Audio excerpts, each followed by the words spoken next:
पुणे जिल्ह्यातील दौंड तालुक्यातून एक महत्त्वाची कायदेशीर कारवाई समोर आली आहे। यवत पोलीस स्टेशन हद्दीतील केडगाव येथे गर्भलिंग निदानाचे बेकायदेशीर प्रकरण उघडकीस आले असून या प्रकरणी गुन्हा दाखल करण्यात आला आहे। दौंड आरोग्य अधिकारी सचिन गुजर यांच्या तक्रारीवरून 20 मे रोजी हा गुन्हा नोंदविण्यात आला। या प्रकरणाची सखोल माहिती यवत पोलीस स्टेशनचे पोलीस निरीक्षक नारायण देशमुख यांनी दिली। गर्भलिंग तपासणी सारख्या बेकायदेशीर प्रकरणांविरोधात प्रशासनाने कठोर भूमिका घेतली असून तपास सध्या सुरू आहे। पोलीस निरीक्षक देशमुख यांनी नागरिकांना आवाहन केले आहे की असे कोणतेही बेकायदेशीर प्रकरण आपल्या परिसरात घडत असल्यास तात्काळ पोलिसांशी संपर्क साधावा। तक्रार करणाऱ्यांचे नाव पूर्णतः गुप्त ठेवण्यात येईल असेही त्यांनी स्पष्ट केले। मुलगी वाचवा मुलगी शिकवा या अभियानाला बळ देणारी ही कारवाई समाजासाठी एक महत्त्वाचा संदेश आहे। टाइम्स ऑफ महाराष्ट्र न्यूज साठी दौंड प्रतिनिधी सुमित रणधीर यांचा रिपोर्ट। सर, हा जो सर्व प्रकार चालू आहे आणि याच्यामध्ये तपासाचं सूत्र आता वाढत आहे, तपास मोठ्या प्रमाणात करण्याची आता वेळ आलेली आहे, तर हा याबाबत नागरिकांना आपण कुठला संदेश देणार? मुळात स्त्री भ्रूण हत्या चा हा जो गुन्हा दाखल आहे, हा कायद्यानं स्त्री भ्रूण गर्भलिंग निदान करणं हेच बेकायदेशीर आहे आणि ते सामाजिकदृष्ट्या पण योग्य नाही आहे की जिथं मुलींचं आणि मुलांचं व्यस्त प्रमाण आहे त्यातून वेगवेगळे सामाजिक प्रश्न निर्माण होणार आहेत। त्यामुळं मी आपल्या माध्यमातून जनतेला आवाहन करू इच्छितो की असे प्रकार आपण सामाजिक सजगतेने टाळावेत आणि त्याचबरोबर मुलगा मुलगी ही एकच आहे, ह्या भेदभाव असू नये। मनातही तो भेदभाव आणला तर कदाचित भविष्यातलं सामाजिक संतुलन बिघडू शकेल। जसं की आज पर्यावरणाचा विषय झालेला आहे की पर्यावरणाचं संतुलन बिघडलेलं आहे, तसंच समाजाचं संतुलन बिघडणं ही अत्यंत धोकादायक बाब आहे। त्यामुळं मी यवत पोलीस ठाण्यामध्ये किंवा सर्वच जनतेला आवाहन करू इच्छितो की असा काय आपल्याकडे प्रकार निदर्शनास आला तर आपण तात्काळ आम्हा पोलिसांना कळवावे, त्याचबरोबर डायल 112 वरही कळवावे वर आपलं नाव गुप्त ठेवण्यात येईल आणि त्याचबरोबर अशा प्रकाराला आळा घालून सामाजिक हित सर्वांनीच आपण जपावं अशी एक विनंती आणि आवाहन करू इच्छितो। यवत पोलीस ठाणे हद्दीतील केडगाव या ठिकाणी गर्भलिंग निदानाचं निदान होत असल्याबाबतची सोशल मीडियावर एक बातमी प्रसारित झाली होती।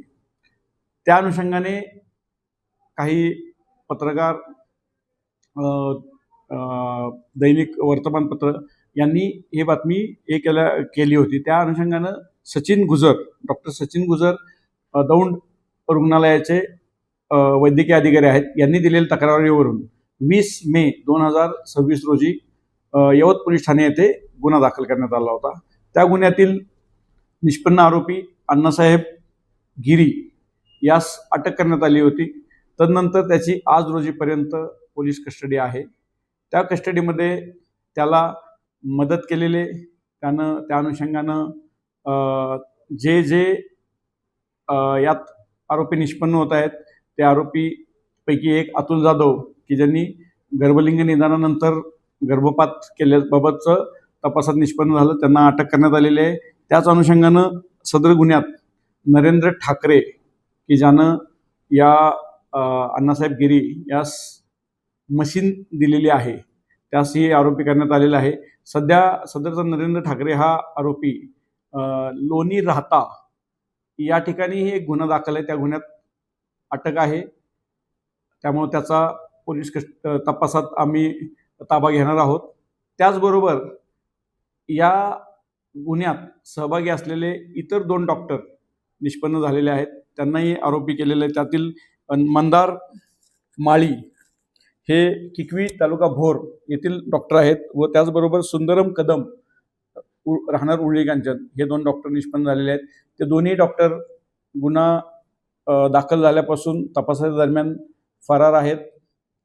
ते त्यांचा शोध चालू आहे, तपास पथक त्या अनुषंगाने गेलेलं आहे। तपासादरम्यान सदरची बातमी सोशल मीडिया व काही पत्रकारांच्या माध्यमातून आलेली असल्यामुळे सदर पत्रकारांच्याकडे अधिक तपासाच्या अनुषंगाने किंवा त्यांच्याकडे काय माहिती आहे किंवा कसं या अनुषंगाने हे करण्यात आलेले आहे। सदर गुन्ह्याची व्याप्ती मोठी आहे, त्यामुळे सर्वांगाने सर्व बाजूनी या गुन्ह्याचा तपास करण्यात येत आहे। यात सदर जो आरोपी आहे, मुख्य आरोपी अण्णासाहेब गिरी याच्याकडून एक तपासादरम्यान गर्भलिंग निदानाचं एक पोर्टेबल मशीनही जप्त करण्यात आलेलं आहे आणि सदरच्या गुन्ह्याचा तपास सखोल चालू आहे. सर, या तपासामध्ये वैद्यकीय क्षेत्रातले सोडून हं. काही खाजगी लोक आहेत का, की असं कळलं होतं की त्या अण्णासाहेब गिरी नावाच्या व्यक्तीला त्या लोकांनी ब्लॅकमेल केलं होतं, उचलून भोर साईडला कुठेतरी नेलं होतं, अशी माहिती मिळते प्राथमिक. तर नक्की सत्यता काय? त्या अनुषंगानेही तपास चालू आहे. तपास सध्या ज्या ज्या गोष्टी डिस्क्लोज झालेल्या आहेत त्या अनुषंगाने त्याचा तपास चालू आहे. त्यामुळे ज्या ज्या बाबी पुढे येत आहेत त्या बाबींचा सखोल तपास करून त्या अनुषंगाने पुढील कारवाई करण्यात येत आहे. म्हणजे जिल्हा आउट ऑफ तुझा जे कनेक्शन आहेत का?